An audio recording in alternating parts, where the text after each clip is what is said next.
It's been a long time. Hi guys! Welcome back to my YouTube channel. At sobrang gusto kong balikan tong topic na to kasi sobrang daming nabasa ko habang nakatingin ako dito sa aking YouTube channel, napansin ko na ang dami palang nag-comment na hindi ko nasagot yung mga tanong nila. Bakit ko nga ba binalikan tong video na to? Kasi gusto kong mag-update ngayon. From 4 years ago, iba na kasi yung mga steps at iba na rin kasi yung kung paano ba makakarating ng Japan. Tapos meron na din mga updated na mga requirements na kailangan. Although wala na ako sa line na yon kasi hindi na po yun ang work ko. Ang work ko na ngayon ay isa na akong virtual assistant. At ito, isang frustrated pa rin. After 4 years ago, frustrated pa rin na content creator. Share ko na din sa inyo yung mga nalalaman ko kasi kahit naman wala na ako doon or hindi na ako nagtatrabaho sa Japan or sa ibang bansa, meron pa rin ako mga friends na currently nag-work pa rin sa Japan at yun, sa kanila tayo humingi ng mga update, yung mga kailangan yung gawin, yung mga requirements and everything.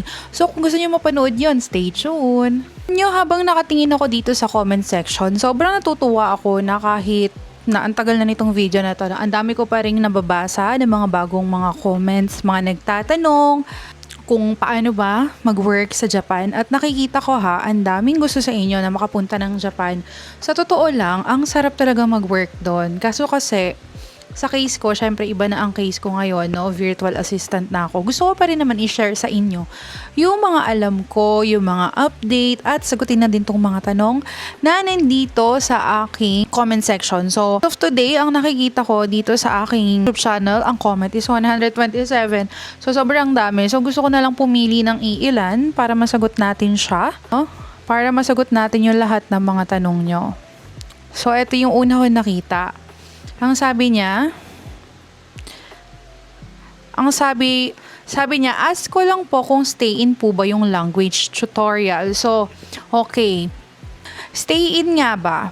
So, ayan. Stay in nga daw ba pagka yung language tutorial? Okay. Bago po tayo makarating dun sa stage na yon, gusto kong sabihin sa inyo na pag nag-aral na po kayo na Nihongo, hindi ko alam kung ganito pa rin. Kasi sa case ko, ilang years ago, pag na-select ka na ng employer, pagka napili ka na ng boss mo na Japanese, dun ka palang mag-aaral ng Nihongo. Yung Nihongo po is yun ang language ng Japan, no? Yun ang kanilang pambansang lengguwahe. Kung tayo ay Tagalog ang pambansang lengguwahe natin, ang pambansang lengguwahe po ng Japan ay Nihongo para sa mga hindi nakakaalam. Pero alam ko naman, sigurado naman karamihan sa inyo, alam nyo na yung pambansang language ng Japan is Nihongo. At alam ko mag-aaral kayo for 3 months yun For 3 months kayo mag-aaral ng Nihongo. At may mga exam po yun Meron kayong mga gagawin ng mga activities, mga magpag-aaralan yung mga kanta, yung mga rules nila. Lahat-lahat, as in parang babalik ka ng pagka-grade 1. Tungkol naman kung stay in siya, kung ikaw ay nasa Manila, kung taga Manila ka, pwede ka mag-uwian, lalo na kung malapit lang naman. Pero kasi hindi ko rin masasuggest kung malayo yung bahay mo, mismo dun sa agency na papasukan mo. Dahil ang pasok po, pagka nag-aaral po kayo ng Nihongo language, from 8 a.m. to 5 p.m. every day yon, Monday to Friday. So, di ba, sa tindi ng traffic ngayon, parang napaka-imposible naman na mag-uuwian ka kung taga Bulacan at Pampanga ka. Pwede na lang kung willing ka talaga na yung mapagod ka every day, no? Na gigising ka ng maaga, tapos pupunta ka dun sa agency. Kasi before 8 a.m., before 8 a.m. dapat nandun na kayo, nakapila na kayo sa labas. And eksakto talaga na 5 p.m. silang nagpapalabas. So, everyday yun. So, ako, ang ginawa ko noon, nung time ko, nag-dorm na lang kami. Kasi meron din naman ino-offer na dorm. Yung agency, yun nga lang, syempre sagot nyo yun. Hindi sagot ng employer nyo yun. Kasi ang sagot ng employer nyo is yung pag-aaral nyo ng Nihongo. So, sa pag-aaral ng Nihongo, kailangan nyo pong ipasa yun sa loob ng 3 buwan. Kasi nga, sagot na ng mga employer nyo yun. Wala po kayong babayaran doon. Ang babayaran nyo lang is yung mga materials na gagamitin nyo. Kung ang agency nyo ay sa Uno agency Uno Placement Agency. Pero pag sa ibang agency, hindi ko alam kung paano ang setup nila. Maybe pare-parehas lang sila. Ang ginagawa namin noon, bumili kami ng libro, tas yung mga iba sa mga kaklase namin kasi wala silang pambili ng libro dahil medyo pricey din yung libro na yun. Kasi nandun kasi almost yung mga pag-aaralan nyo. Yung iba nagpapaserox na lang kung ano yung pinaka-importante tsaka kung saan yung merong mga exam na part. Ganun yung ginawa ng ibang mga classmate ko nun. Tapos everyday, kung sa pagkakatanda ko, lagi kayong meron exam. Kailangan ipapasa nyo yung exam. Iba pa yung exam na iti-take nyo, yung talagang malalaman nila or maa-assess na mga teacher nyo, ano mga sensei nyo, kung makakapasa kayo. Kasi kailangan nyo talagang ipasa yun dahil napakahirap pong magtrabaho talaga sa Japan nang hindi ka marunong magsalita ng lengguwahe nila. Dahil karamihan sa mga makakatrabaho nyo ng mga Hapon or Haponesa ay mga matatanda na at hindi talaga sila nakakapagsalita or nakakaintindi ng English.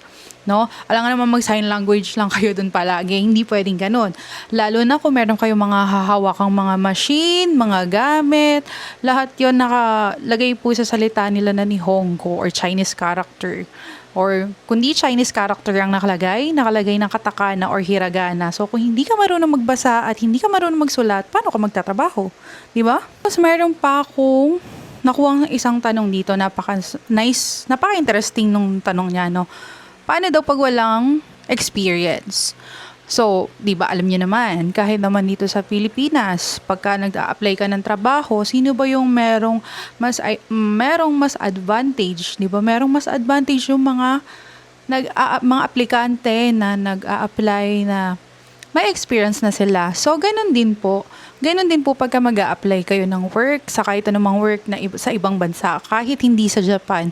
Mas gusto po nila na meron ng experience para pagdating mo kasi doon, no, as in pagka mag-work ka, nasabak ka na agad. Paano kung wala ka experience? So, tuturuan ka nila from scratch, ganun. So, parang ina-expect na nila ng mga employer nyo na kahit papano, meron kayong alam sa field ng work na papasukan nyo. Kasi para mas madali na lang na maituro sa inyo yung magiging flow ng trabaho nyo. Kasi kung ano yung, kung karpentero ka dito sa Pilipinas, so pagdating mo ng Japan, karpentero ka, so may alam ka na. Diba? Most probably, alam mo na kung ano yung mga basic. So, ganun din yon. Ang ituturo na lang nila sa inyo, yung mga rules, yung mga proper way na kung paano yung gagawin yung trabaho nyo, yun na lang. Hindi yung from scratch talaga. Kasi, based sa mga nakita ko pag wala kang experience, naku po, siguradong mahihirapan ka. Kasi talaga, pag sinabi mo kung work abroad, iba yung work natin dito. Iba yung work sa ibang bansa. So, ayun. Yun yung gusto kong i-ano sa inyo. Kaya sa mga nagtatanong or yung mga nagbabakasakali na gustong mag-try, no? Mas masasuggest ko sa inyo na meron na kayong working experience. Kung ilang taon yung hinihingi, at least, kung di ako nagkakamali, at least 2 years, no? Ang hinihingi nila na working experience. Tapos, pinakamaganda pa dito kasi sabi ng mga friend ko, so, pinakamaganda pa dito, no, kung ikaw ay ex-Japan trainee or dumaan ka na sa TITP or yung tinatawag nila na technical intern training program, mas merong kang advantage pag gusto mo pa rin mag-work or gusto mo pa rin ipagpatuloy yung work mo sa Japan dahil meron na din SSW. Kaya specific skilled worker kung saan mas may advantage kayo kasi pwede na kayong mag-work ulit ng 5 years, di ba? Pag TITP ka, ang maximum is 3 years. Pagka naman SSW hanggang 5 years. Pero alam ko, mas mahirap ang requirement daw ng SSW based sa mga kaklase ko or sa mga kabatch ko dati at mga senpai ko, no? Ang sabi ng mga senpai ko at mga friend ko, yun nga daw, kailangan mag-e-exam ka or ipapasa mo yung N4. No, alam niyo na yon yung language nila. Kailangan mong mag-take yata ng ganun para makapagtrabaho ka or makapasok ka dun sa SSW na tinatawag nila. Required daw ng Japanese test or yung JFT basic or JLP N4. So, ayun ang number 1 requirement nila pag SSW ka. Na to, no? Kasi nung panahon namin wala yung ganito. As in TITP lang talaga yung pinaka-ina-offer nila. Pero siguro nga, ang daming nag-request na gustong mga Pilipino na bumalik talaga or yung nag-request yung mga employer nila, gusto nilang makuha ulit yung mga dati nilang mga Pilipino na worker. So, siguro kaya nagtayo na ang SSW. So, abangan nyo pa yung part nito ha, kasi sasagutin pa natin ulit yung mga ibang tanong pa na nandito. Sa totoo lang, pag nakapunta kayo ng Japan at nakapagtrabaho kayo doon, sobrang layo ng skilled worker na sahod dito ha, versus doon. As in, doble or triple yung kinikita. So, ang dami nyo nga lang pagdadaanan ng mga pagsubok, yung mga kailangan yung kompletuhin ng mga requirements, yung pamasahe nyo araw-araw. So, next time, sa next video natin, sasagutin ko yung ibang question at mag-share din ako ng tip kung ano yung mga ginawa ko noong panahon namin.